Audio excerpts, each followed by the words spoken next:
Boa noite, irmãos. Graça e paz por Cristo Jesus.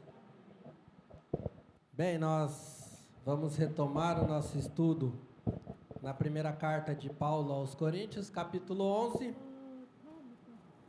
Nós começamos a falar desse capítulo na última oportunidade que tivemos, né? De estar aqui no quarto domingo do mês. Todo quarto domingo do mês estamos estudando esta carta. Então, nós começamos a falar do capítulo 11, e só recapitulando rapidamente aqui,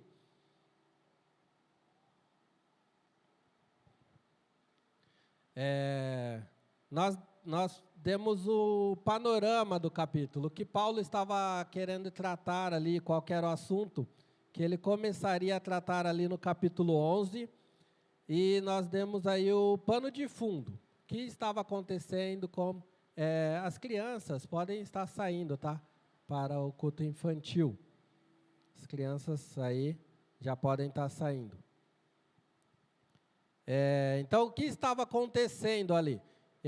A partir do capítulo 11, nós falamos que o capítulo 11, 12, 13 e 14, Paulo vai tratar de alguns assuntos relacionados ao culto, ao que estava acontecendo, alguma visão ou alguns problemas da igreja relacionado ao culto.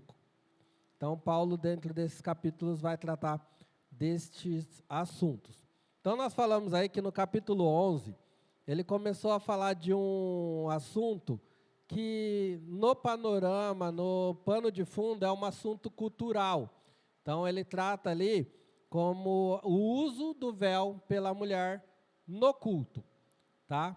Então, nós falamos ali que a questão cultural, nós temos que entender que faz parte daquela época, mas em tudo na palavra de Deus segue o quê? O princípio, qual o ensinamento daquilo. Então, ali, o véu era algo cultural daquela época, que simbolizava ali para a mulher que estava usando, que ela estava debaixo de alguma autoridade, ou do seu marido, ou do filho mais velho, ou de alguém ali que estava cuidando, ou tinha ali o cuidado pelaquela mulher. Então, era uma mulher que estava ali com um compromisso, ou também tinha ali o cuidado de alguém na vida dela. Não era uma mulher, como também a Bíblia trata, alguma mulher de outra parte que não tivesse algum tipo de compromisso. Então, nós falamos ali sobre a questão do princípio. Eu não vou retomar aqui porque já foi falado, e aproveitando o gancho aqui, os irmãos que perdem alguma mensagem aí, por algum motivo ou outro não pode estar no culto, nós temos a nossa página lá que fica as mensagens gravadas, os irmãos podem ir lá assistir a qualquer hora, se lembrar de alguma mensagem anterior, bem passada também, está tudo lá. É só ir lá, nas nossas EBDs também, as EBD não, alguns estudos que nós fizemos, alguns temas aí, estão lá gravados. A nossa EBD não está lá disponível a todo o público, porque a intenção é que a igreja estude junto.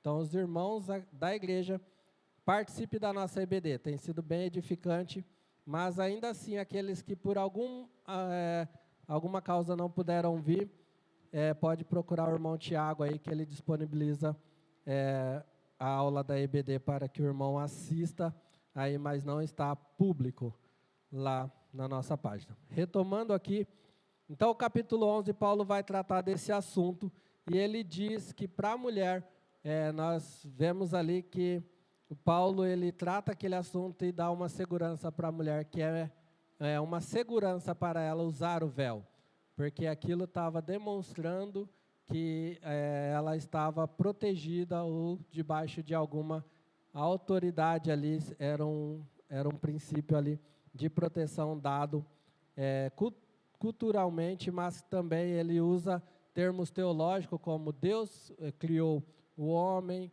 a mulher, e Deus é o cabeça, e nós hoje também vamos falar um pouco disso, mas também Paulo vai por esse caminho aí, dando essa segurança para as mulheres que estavam ali com o início do feminismo dentro da igreja, tá? Lá já existia alguns movimentos ali das mulheres protestando, em Roma principalmente, fazendo seus movimentos contra algumas questões culturais, querendo o seu espaço na sociedade, mas dentro da igreja é o primeiro relato que nós vemos aqui de Paulo. Bem, dito isso, hoje nós vamos tratar um pouco, no mesmo capítulo, dentro do assunto homem e mulher cuidados por Deus. Homem e mulher cuidados por Deus. 1 Coríntios capítulo 11 ainda, e eu estou usando a versão Almeida Revista e Atualizada, hoje não estou com a NVI aí, para o pessoal do som poder projetar, então a revista é atualizada.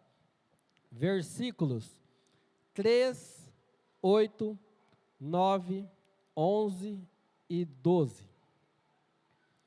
Capítulo 11, versículo 3. Quero, entretanto, que saibais ser Cristo cabeça de todo homem, e o homem o cabeça da mulher, e Deus o cabeça de Cristo. Versículo 8. Porque o homem não foi feito da mulher, e sim a mulher do homem. Versículo 9. Porque também o homem não foi criado por causa da mulher, e sim a mulher por causa do homem. Versículo 11. No Senhor, todavia, nem a mulher é independente do homem, nem o homem independente da mulher. E o versículo 12.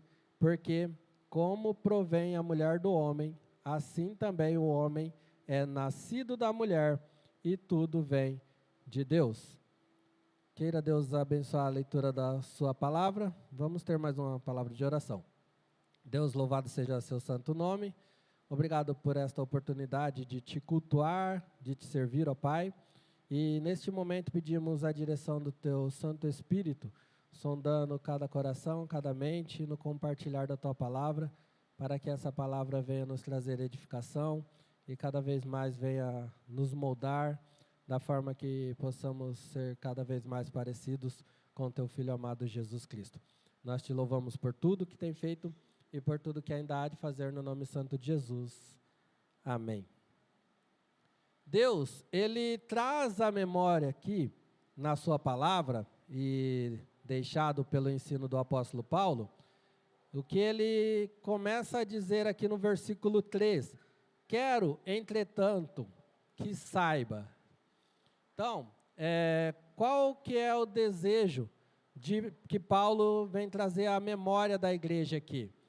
Que a igreja, apesar de tudo que ele tem ali, tido que tratar com a igreja, ele vai sempre exortar a igreja a trazer a memória, a voltar ao ensino que eles receberam desde o início.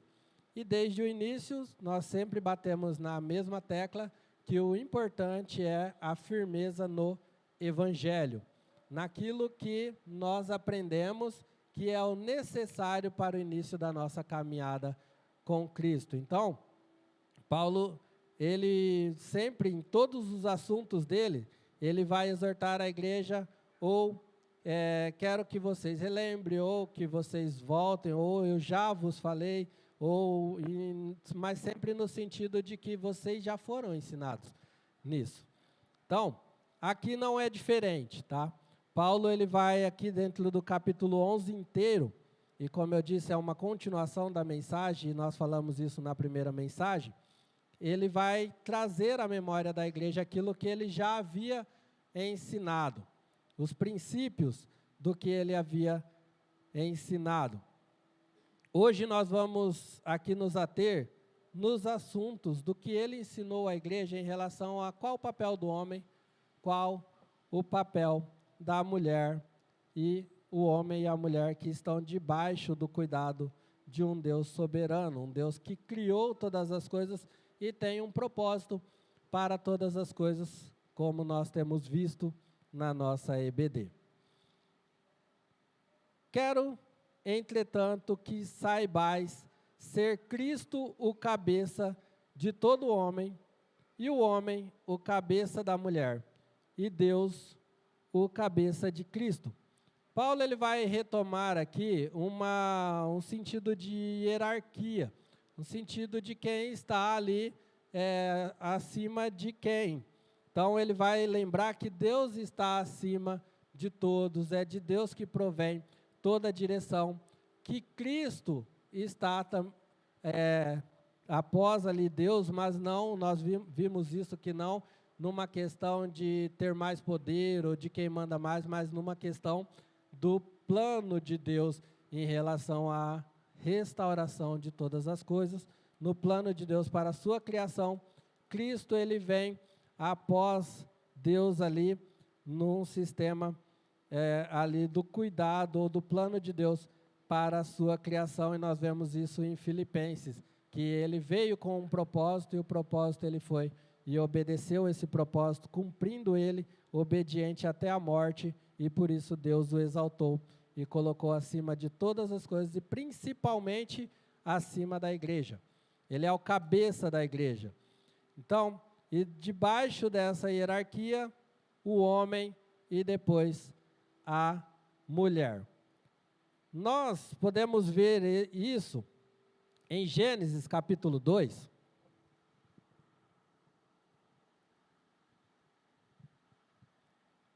Na constituição, na formação, na criação do homem e da mulher. Primeiramente, Gênesis 1, né? Gênesis 1, 26, numa conversa ali, onde nós entendemos que é uma conversa entre a Trindade, ali um concílio, uma reunião entre a Trindade, falando sobre a criação, eles conversando ali, eles dizem: também disse Deus, façamos o homem à nossa imagem, conforme a nossa semelhança. Tenha ele domínio sobre os peixes do mar, sobre as aves do céu, sobre os animais domésticos, sobre toda a terra e sobre todos os répteis que rastejam pela terra. Criou Deus, pois, o homem à sua imagem. A imagem de Deus o criou, homem e mulher os criou. Criou aqui quer dizer que criou a partir do nada, tá? O único capaz de fazer isso é o nosso Deus e o nosso Deus trino, tá? A partir da Trindade são os únicos que têm poder para criar algo a partir do nada. Gênesis 2, ele vai retomar essa narrativa de outra maneira. Então aqui não é uma ordem cronológica dos acontecimentos, mas Gênesis 1 ele relata a criação de uma forma, enfatizando algo. Gênesis 2 ele vai continuar dizendo como foi feito as coisas. Então não é um sentido cronológico das coisas criadas. Nós podemos entender isso pelo versículo 4, que ele relatou toda a criação no capítulo 1, e no 2:4 ele diz assim: essa é a Gênesis, ou o princípio dos céus e da terra. Mas, ele já não tinha falado o princípio lá? Então, não é que Deus começou a criar tudo de novo, mas ele está relatando e ele vai enfatizar algo dentro dessa criação, mas com outra linguagem, ou enfatizando outro tema. E o tema que ele vai enfatizar aqui é a formação do homem. Ou seja, Deus criou o homem a partir do nada, mas como que esse homem foi formado? Como que nós nos tornamos a carne e osso, seres humanos? E também como a mulher foi formada. Então, é o que ele vai enfatizar no capítulo 2. Versículo 7. Então, formou o Senhor Deus ao homem do pó da terra, e lhe soprou nas narinas o fôlego da vida, e o homem passou a ser alma vivente. Versículo 18, disse mais o Senhor Deus, não é bom que o homem esteja só, far-lhe-ei uma auxiliadora que lhe será idônea. E aí Deus começa a trabalhar naquilo que ele planejou, formou o homem, formou a mulher, a partir ali, Gênesis, a partir do versículo 18, ele vai dizer como que ele formou a mulher, e nós conhecemos bem a narrativa, mas o que é importante para nós aqui, já de início, trazermos à memória, como Paulo sempre vai exortar a igreja de Corinto, de se lembrar dos ensinos ou trazer à memória sempre o propósito para o qual Deus criou. No início, tá? Nós vemos algumas respostas de Jesus, principalmente quando ele vai ser questionado em relação ao casamento, ou ao divórcio, ele vai falar assim, no início não foi assim. Em outras situações também, no início não foi assim. Então, há sempre um propósito, há sempre um porquê que as coisas foram criadas. O início, a formação do homem e da mulher. Qual o propósito? O propósito inicial, pelo texto que lemos aqui, nós vimos que Deus criou o homem, formou o homem para cuidar da sua criação. Ele colocou o homem aqui para exercer o domínio, o cuidado, para que toda a criação fosse monitorada e cuidada por esse ser que ele criou. E aí, olhando toda essa tarefa, o próprio Deus olha para o homem e diz assim, não é bom que o homem esteja só. É bom que eu faça alguém para o auxiliar. Tá? É isso que Paulo vai trazer à memória aqui para a igreja. Quando nesta situação, onde culturalmente as mulheres dentro da igreja, elas entenderam que lá fora elas não tinham valor nenhum, elas eram desprezadas, e aqui dentro da igreja, recebendo o evangelho, Paulo ensinando ali, ele traz à memória tudo aquilo, o propósito pelo qual Deus criou, e diz assim, não há independência, ou um não exerce soberania sobre o outro, ou não há desprezo aos olhos de Deus na criação do homem, na criação da mulher, mas todos são iguais perante Deus. E também ao receber o exercício, os dons, poder também trabalhar e receber principalmente os dons. Aqui nós vemos que Paulo falando que a mulher que ora ou profetiza com a cabeça descoberta, ou seja, tinha mulheres na igreja lá que tinham o dom de profetizar, e isso nós vamos ver nos capítulos 12, que isso é um dom. A mulher também podia orar. Então a mulher começa a olhar isso dentro da igreja, lá naquela cultura, e fala assim, se eu tenho aos olhos de Deus a mesma importância, se eu também recebo os dons, por que que eu tenho que usar o véu que me coloca como eu estou debaixo da autoridade de alguém? E Paulo vai trazer realmente isso à memória, dizendo que isso é um plano de Deus. É um plano daquele que tem o propósito para a criação de todas as coisas. Então nós vemos pela criação, pela formação do homem, que Deus dá essa palavra ao homem para que ele domine, para que ele cuide, cultive toda a terra, antes de ter formado a mulher. Depois, quando ele forma a mulher e entrega ela ao homem, e ele traz de novo essa palavra, mas ele dá essa ordem ao homem. E aí ele coloca a mulher para ser sua auxiliadora. Então Paulo vai lembrar teologicamente, num sistema ali criado por Deus. Então isso ele quer dizer à igreja, às mulheres no contexto aqui, e lembrar aos homens também, que isso é um plano de Deus. É um plano que nós devemos confiar que Deus sabe o que faz. E estruturalmente, fisicamente, nós vemos que o plano de Deus realmente é esse que está na sua palavra, porque apesar de hoje nós vivermos em um contexto aí, né, que através de academia, de remédios, tem mulheres mais fortes que os homens, mas estruturalmente, naturalmente, como Paulo diz aqui no contexto, a própria natureza das coisas já não deixa bem claro isso, tá? Nós vamos tratar de alguns assuntos aqui, e peço que as mulheres não frinjam as testas, nem os homens fiquem bravos, mas é a palavra de Deus, e o início dela já dizendo isso. Deus criou todas as coisas, Ele sabe o que criou, e Como Paulo diz aqui, Deus colocou o homem sobre a cabeça da mulher, mas ele não colocou o homem sobre cabeça da mulher para que ele exerça o domínio sobre a mulher. Porque assim como o homem é o cabeça da mulher, também Cristo é o cabeça do homem. Ou seja, ele está debaixo de alguma autoridade. E Cristo também está debaixo de alguma autoridade que está ali com um propósito. E todos nós, juntamente, debaixo desse propósito, cumprindo, obedecendo ao plano eterno desse Deus. Tá? Então, não é uma forma de poder mandar no outro, mas é uma forma de quem tem mais responsabilidade perante esse plano eterno de Deus.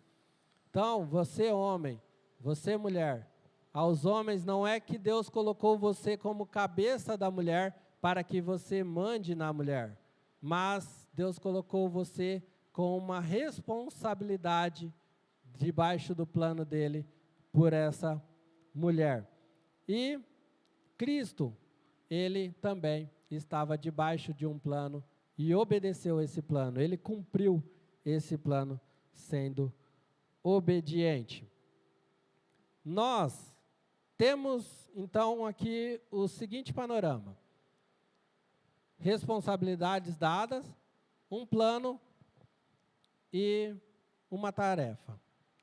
Qual é esse plano? Como conhecer qual é o plano de Deus? Para que eu sou cabeça? Ou para que eu estou sujeito a obedecer? Para fazer o quê? Para cumprir o quê? Nós entendemos que a palavra de Deus, ela é um manual de instrução para entender qual o plano de Deus para o homem, para a mulher, para a sua igreja. A palavra de Deus, sendo o manual de instrução, ela nos traz algo importantíssimo para a nossa vida, para a nossa cultura hoje, principalmente. Nós, como brasileiros, nós não gostamos de ler manuais.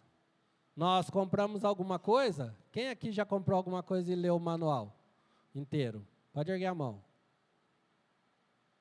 Amém. Temos alguns aqui que estão aí bem atentos para usar bem aquilo que comprou.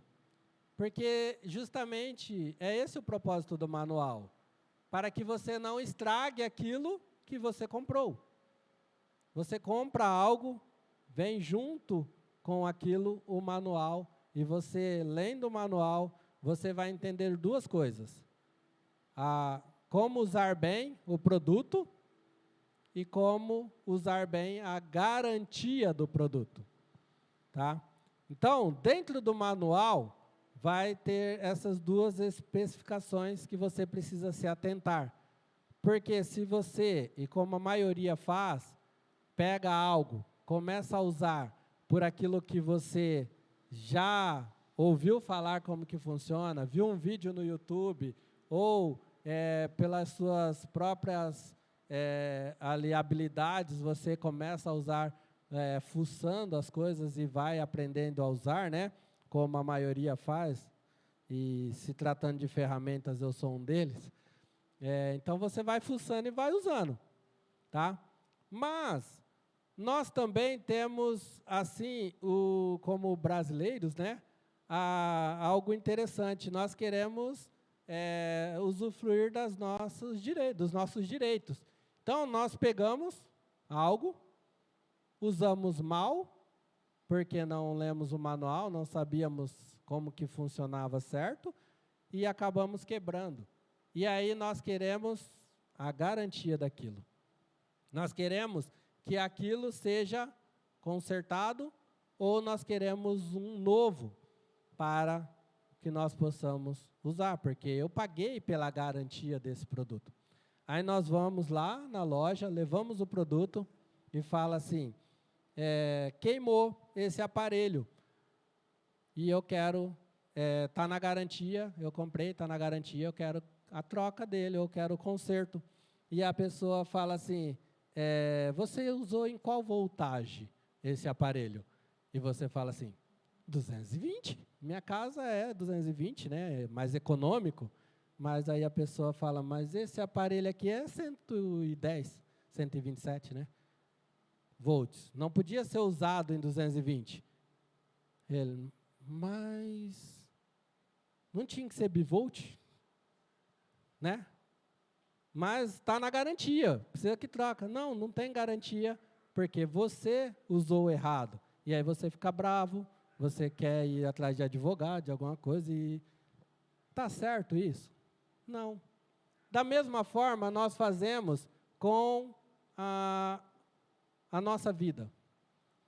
Nós fazemos da mesma forma, porque nós não lemos o manual, nós não nos importamos com aquilo que está colocado ali para que nós possamos usar todas as questões para a qual fomos formados de forma correta, e aí se quebra, danifica ou causa algum transtorno, e nós nos voltamos para o fabricante e falamos assim, conserta, porque está na garantia. Estou vivo ainda, né? Estou vivo ainda, está na garantia. Precisa consertar a minha vida. Tá? Nós entendemos que o pior erro, o pior mau uso e o que danificou totalmente o nosso aparelho foi mesmo nós usando errado, foi restaurado, foi dada a garantia. Deus pagou o preço ali na cruz, colocando o seu filho lá. Então, ele restaurou todas as coisas. Mas, aí ele colocou um manual. Está restaurado. Um novo aparelho, uma nova criação. Foi feito de novo. Está aí. Mas, está aí também o manual. Usa bem. Conserve.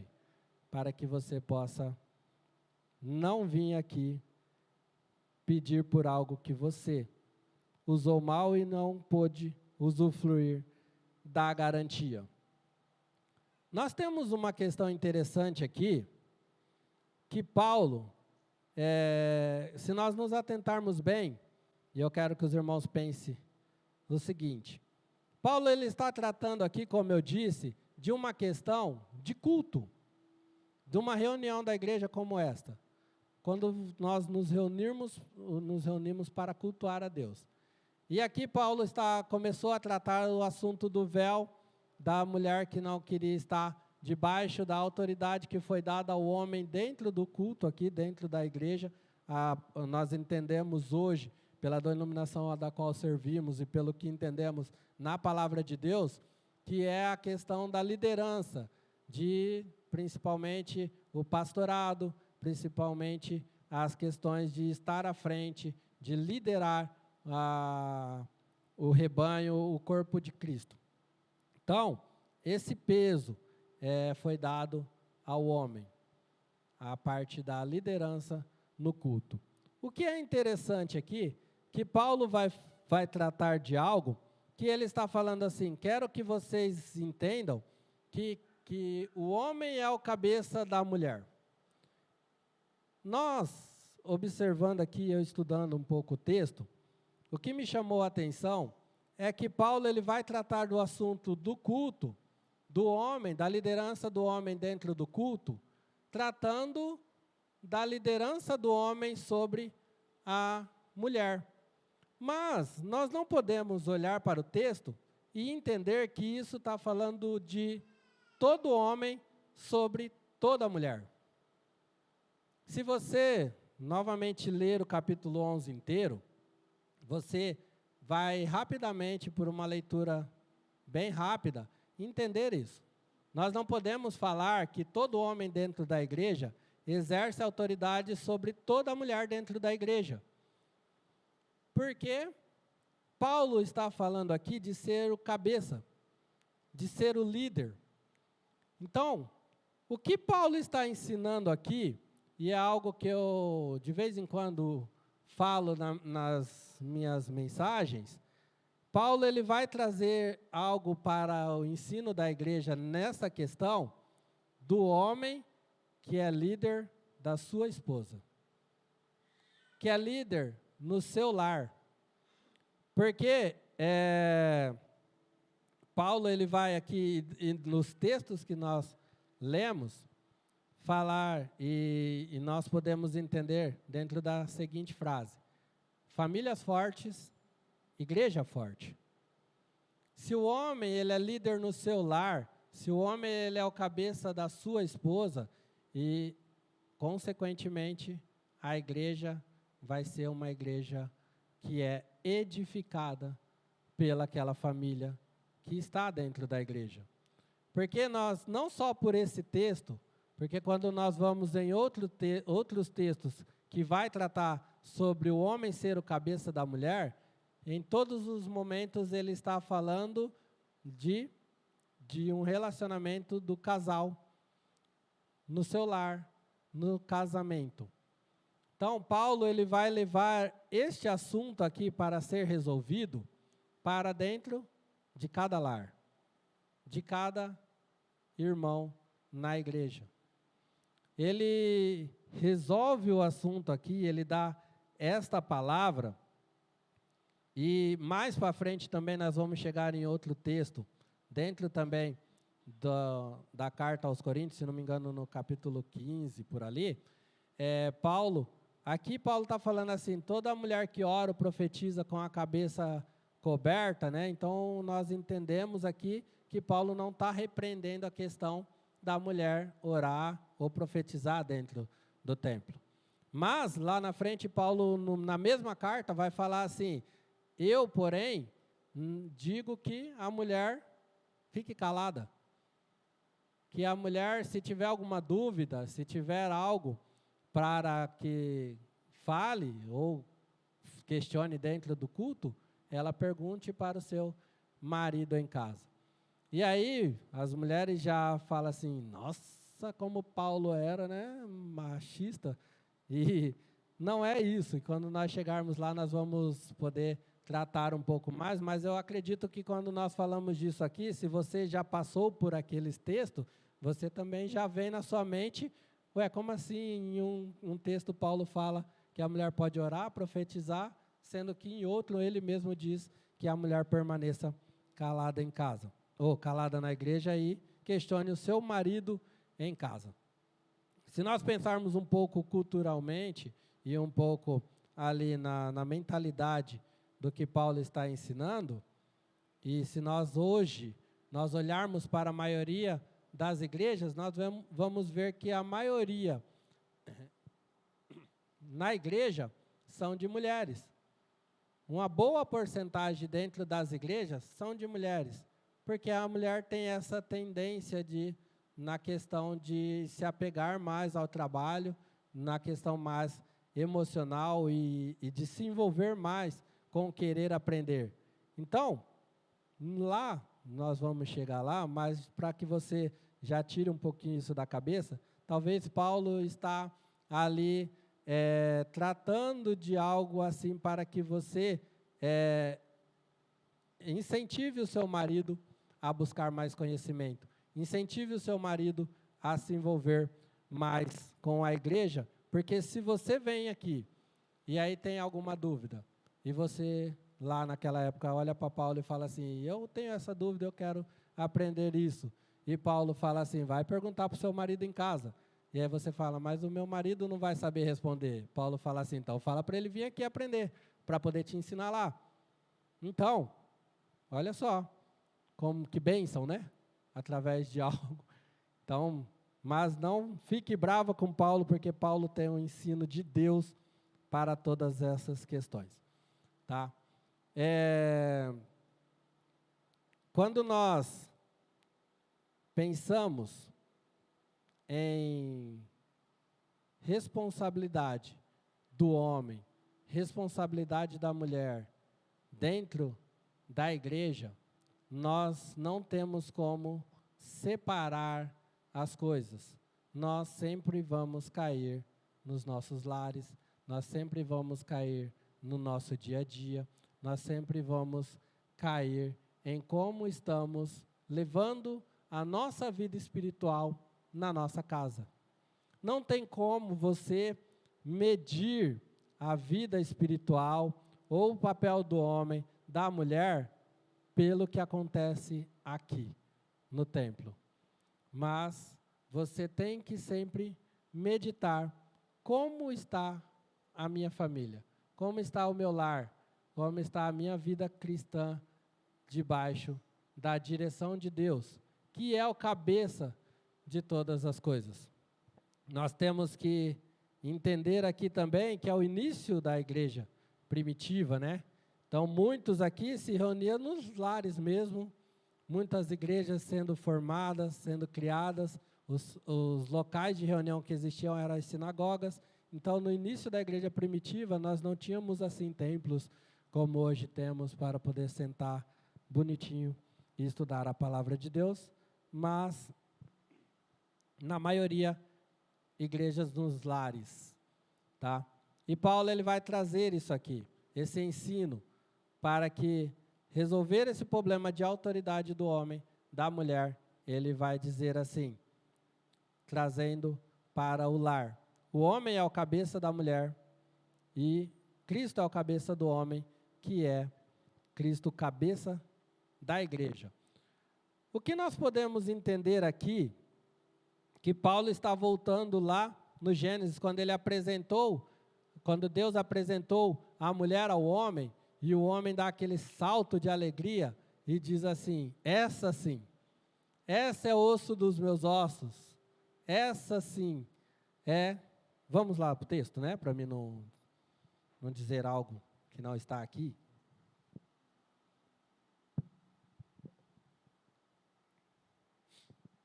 Gênesis 2:23, e disse o homem, esta afinal é osso dos meus ossos, é carne da minha carne, chamar-se-á varoa, porquanto do varão foi tomada ou tirada. Por isso, deixa o homem pai e mãe, e se une à sua mulher, tornando-se os dois uma só carne. Olha a expressão de alegria do homem ao ver aquela que Deus formou para ser a sua auxiliadora.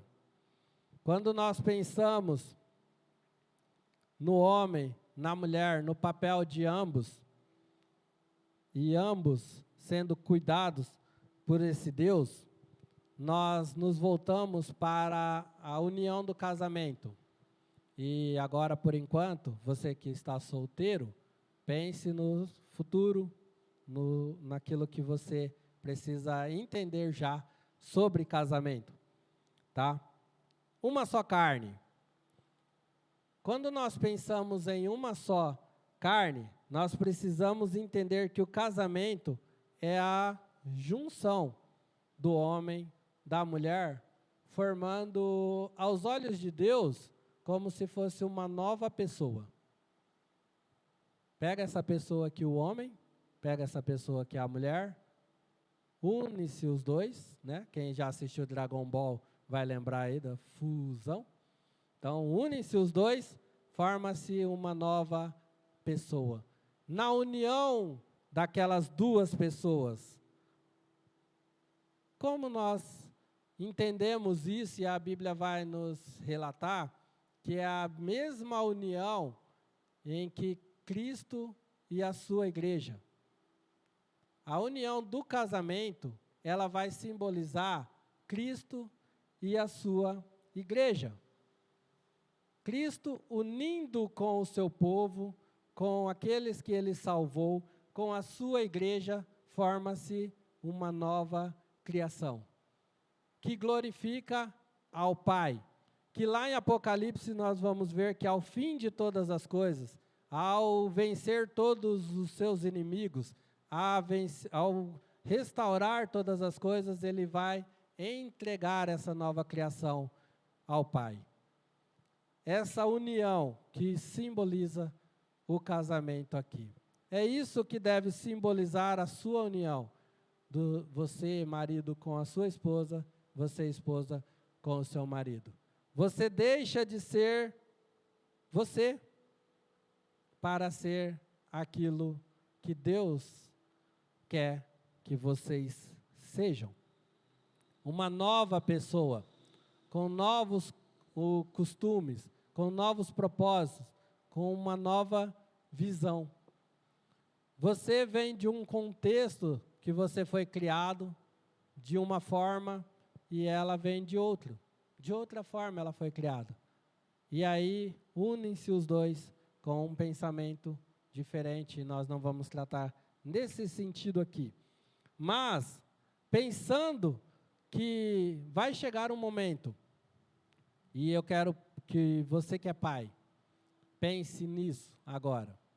Talvez você como filho não teve essa instrução, você não teve esse acompanhamento dos seus pais te formando para esse momento, te preparando para o momento que você se uniria a outra pessoa e você precisasse olhar mais para ela do que para você. Você precisasse olhar mais para o que Cristo queria do que para você. E aí você entra nesse casamento, você entra nessa vida com um pensamento, com uma mentalidade, e aquilo se torna uma caminhada difícil, até que você aprenda as coisas. Então nós hoje, como pais, precisamos pensar no seguinte: como estamos formando os nossos filhos para esse momento? Nós temos a responsabilidade para que os nossos filhos cresçam e sejam homens que vão estar preparados, maduros para esse momento, para conduzir a sua esposa a Cristo como cabeça do seu lar. E você, que tem filhas, está com a responsabilidade de preparar essa moça para que ela se torne uma mulher que esteja submissa à autoridade, à responsabilidade daquele que Deus colocou para cuidar de você. Mas, hoje, nós erramos muito como pais, porque o que nós mais ouvimos no mundo é o seguinte: se nós vemos algum homem, algum jovem, né, já próximo à idade de casar, ou lavando alguma louça, lavando sua própria roupa, você fala assim: você precisa casar, né? Precisa casar logo.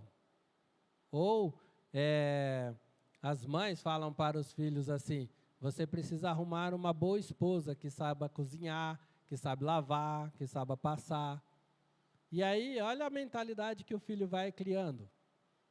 E aí você olha para a sua filha e fala assim: você precisa desenvolver a sua vida profissional para que você seja independente do seu marido. Para que quando você casar, você não seja, não fique debaixo ou submissa a não ter uma liberdade, não ser livre, principalmente financeiramente. Então você precisa buscar ter uma boa vida profissional, para que você possa desenvolver isso mais para frente. Nós não estamos criando uma mentalidade dos nossos filhos de simplesmente assinar um contrato e não fazer uma união, não virar uma só carne e trabalhar junto para o crescimento do reino, primeiramente, e as bênçãos desse Deus sobre a família de cada um, da forma que Ele preparou para cada família, naturalmente se desenvolva. Hoje, estatisticamente, nós vemos que muitos casamentos não têm durado 1 ano, por causa da mentalidade que cada um entra no casamento. Buscando seus próprios interesses, continuam conduzindo a sua vida da forma que eles estavam, buscando os seus próprios objetivos e cada um trabalhando para alcançar aquilo da qual sempre sonhou, mas não em uma união, se tornando uma só carne. Não é fácil, quem é casado aqui sabe, não é fácil o casamento, mas é um plano de Deus.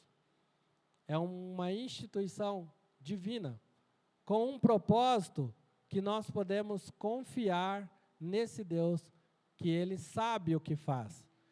Então, nós como pais, nós temos o desafio de orar pelos nossos filhos, para que eles tenham uma boa condução de Deus, para que eles sejam homens, mulheres de Deus, para que Deus seja primeiramente o Senhor da sua vida, e também para que Deus prepare alguém para eles, não para uma mulher para ser a mãe ou a escrava dos meus filhos, mas para ser a sua auxiliadora.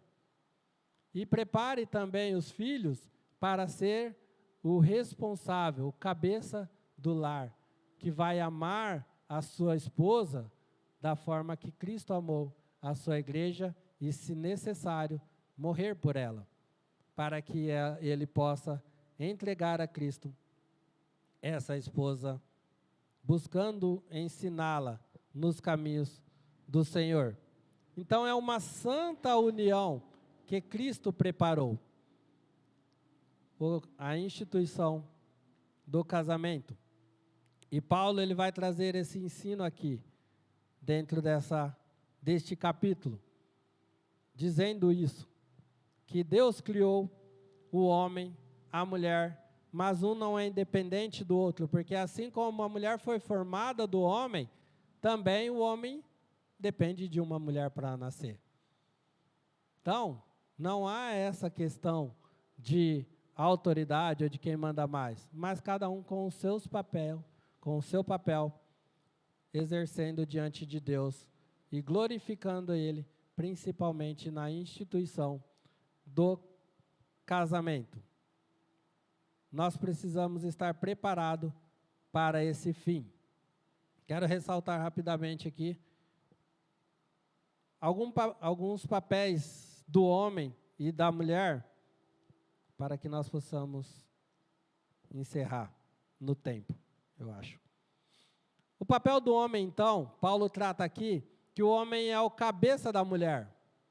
Nós entendemos, então, que Paulo está aqui usando a figura do corpo, né? Como ele usa para Cristo e a sua igreja, o corpo. Cristo é o cabeça, a igreja é o corpo de Cristo. Aqui ele está usando o mesmo simbolismo. O homem é o cabeça da mulher. Consequentemente, o que a mulher é? O corpo. Tá? O homem como cabeça, da cabeça nós entendemos que parte o quê? Todo o comando, a responsabilidade de conduzir, de pensar, de direcionar aquilo para qual o corpo deve ser movimentado. Mas tem algumas questões interessantes também na cabeça. Na cabeça está localizado os olhos. É na cabeça que se localiza os olhos.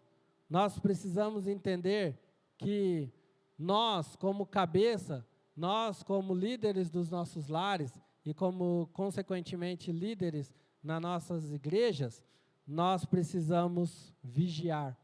É com os olhos que nós podemos vigiar todas as coisas. 1 Pedro, capítulo 5, versículo 8, vai dizer assim: sejam sóbrios, ou seja, estejam em plena condição de observar as coisas. Vigiai, porque o diabo, vosso adversário, anda ao derredor, bramando como um leão, buscando a quem possa tragar. Nós, como homens, nós, como cabeça, precisamos vigiar a todo instante, porque os olhos estão localizados na cabeça. Nós não podemos deixar que algo invada os nossos lares sem que nós estejamos observando, ou cuidando, protegendo para que aquilo não aconteça. Como você, responsável por vigiar o seu lar, você tem usado essa sua função? Como você tem visto as influências que têm entrado no seu lar? Você tem acompanhado os seus filhos? O que eles têm visto? O que eles têm passado? Como está o seu convívio social? O que eles têm aprendido? Você tem, pelo menos, tido o cuidado de observar como anda o celular dos seus filhos? Você tem acesso ao celular dos seus filhos?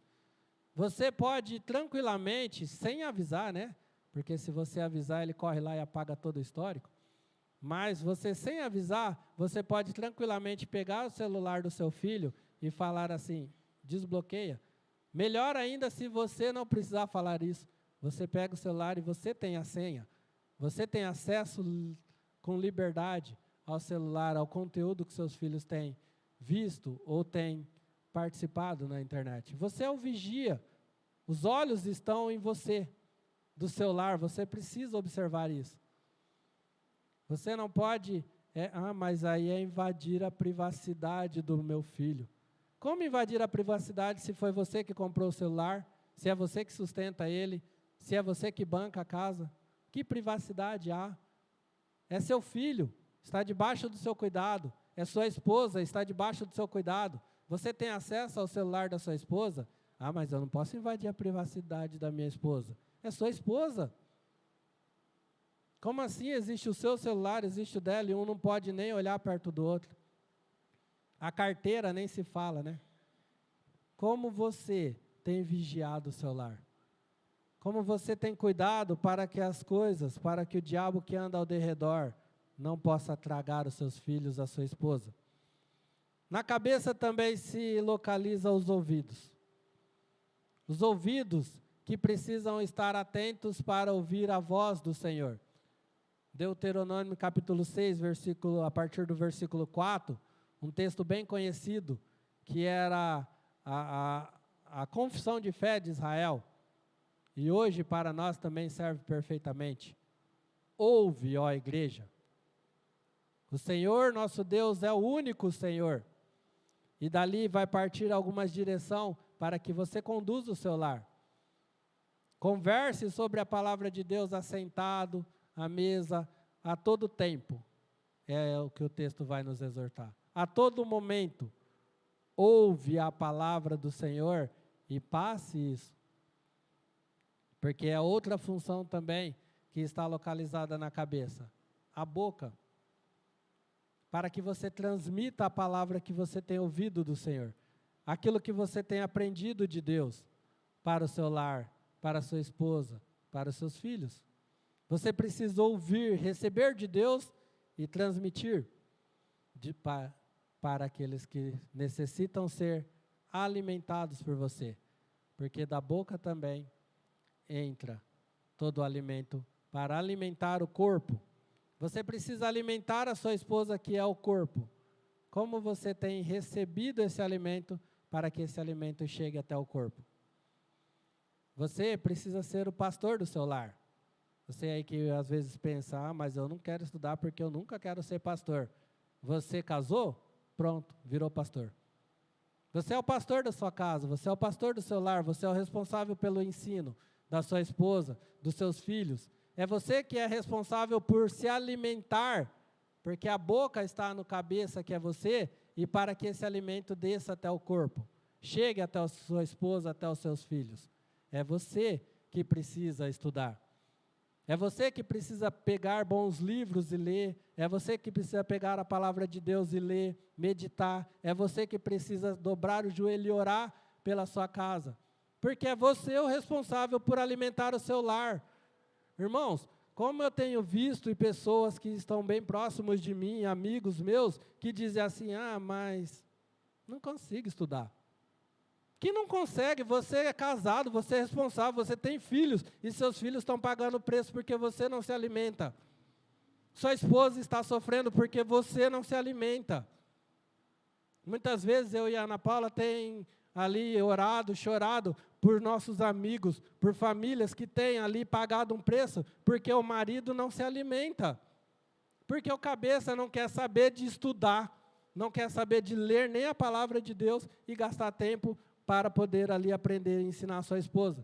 Mas nós gastamos tempo assistindo futebol, jogando joguinho na internet, jogando videogame e fazendo qualquer outra coisa que vai ocupar todo o nosso tempo. E a minha esposa está lá, não sabe nem o evangelho. Muitas esposas de maridos cristãos não sabe nem o evangelho. Porque você não tem alimentado o corpo, e o corpo tem sofrido. Consequentemente, rapidamente, a mulher é o corpo. Do corpo parte o quê? Do corpo se encontram os membros. No exercício dos membros existe a ação. E Provérbios capítulo 14 vai dizer que a mulher sábia, ela edifica o seu lar, ela constrói, ela faz com que tudo aquilo que o seu marido tem ensinado, tudo aquilo que o seu marido tem aprendido, tem vivido na direção de Deus, que aquilo seja empregado no seu lar. É ela quem movimenta o corpo. Ela edifica, ela com sabedoria, ela constrói o seu lar. E construindo o seu lar, direcionando cada membro do corpo ali, ela vai edificando, trazendo aqueles ensinos, aquilo que o seu marido tem trazido de alimento vindo de Deus para o seu lar, e o seu lar vai sendo construído, e os seus filhos vão sendo edificados, e os seus filhos vão crescendo e sendo homens e mulheres de Deus, porque o lar é edificado por um marido que é alimentado por Deus, que ouve a palavra de Deus, que alimenta o corpo, e esse corpo trabalha. E aí, irmãos, nós vamos chegar na igreja e não ter dificuldade nenhuma em se levantar como homem e assumir lideranças, papéis que possam desenvolver a edificação do corpo de Cristo. E nós não vamos ter dificuldade nenhuma em ter mulheres que também trabalham, mas trabalham entendendo o dom que Deus deu a ela e o cuidado que Deus deu a ela debaixo da direção. Ela vai incentivar o seu marido a participar, a trabalhar, ela vai incentivar os outros a caminharem juntos, seus filhos vão ser pessoas que edificam a igreja, e a igreja vai ser uma igreja forte, que trabalha e glorifica o nome de Deus, e nas suas reuniões de culto, nós vamos entender o que Paulo diz aqui. Contudo, se alguém quer ser contencioso, saiba que nós não temos esse costume, nem as igrejas de Deus. Qual o costume das igrejas de Deus? Viver de uma forma que glorifica a Deus. Busque alimentar o seu lar, você que é o cabeça. Busque ouvir de Deus, busque estar atento ao que entra no seu lar. E você, mulher, busque edificar o seu lar com aquilo que o seu marido tem alimentado o corpo dentro do seu lar. E traga isso para a igreja. Traga isso para a igreja. Entenda que Deus, que conhece todas as coisas, Ele tem cuidado de nós. Ele sabe o que Ele faz. E Ele colocou ali homens numa posição de liderança. Ele glorifique a Deus, porque esse fardo é pesado demais. Mas também trabalhe com o dom que Deus te deu. Nós vemos aí a MCM sempre trabalhando, e é isso mesmo. As mulheres, ela trabalhando como um corpo, direcionado pelo cabeça que é Cristo, que é o seu marido, e é Cristo cabeça de toda a igreja, ela trabalha e ela ajuda na edificação do corpo de Cristo. Porque assim como Paulo ele diz aqui, na figura do corpo, entre o cabeça que é o homem e a mulher, ele também diz que o cabeça é Cristo e o corpo é a igreja. E dentro desse corpo há vários membros, e dentro desses membros há homens e mulheres. Todos trabalhando com o mesmo propósito, de glorificar e honrar o nosso Deus. Não é fácil, muitas vezes, mas nós precisamos achar o caminho para podermos exercer isso, e o caminho está no manual de instrução. Amém? Vamos orar? Soberano Deus, nosso eterno e amado Pai, nós te louvamos por mais esse momento de compartilhar a Tua palavra, nós te louvamos por todo o cuidado, te louvamos pelas famílias, pelos lares, ó Pai, e te pedimos que realmente o Senhor se faça presente em cada lar, se revelando, ó Deus, a cada família, salvando, ó Pai, restaurando e levantando famílias fortes que testemunham do Seu Evangelho, levantando, ó Deus, homens e mulheres que estão preocupados em anunciar o Senhor neste mundo, anunciar a tua salvação. E que quando nós tivermos a oportunidade de nos reunirmos como igreja para cultuar o teu santo nome, que esse culto seja agradável ao Senhor, da forma que o Senhor quer que seja louvado. Louvado sejas para todos sempre, no nome santo de Jesus. Amém.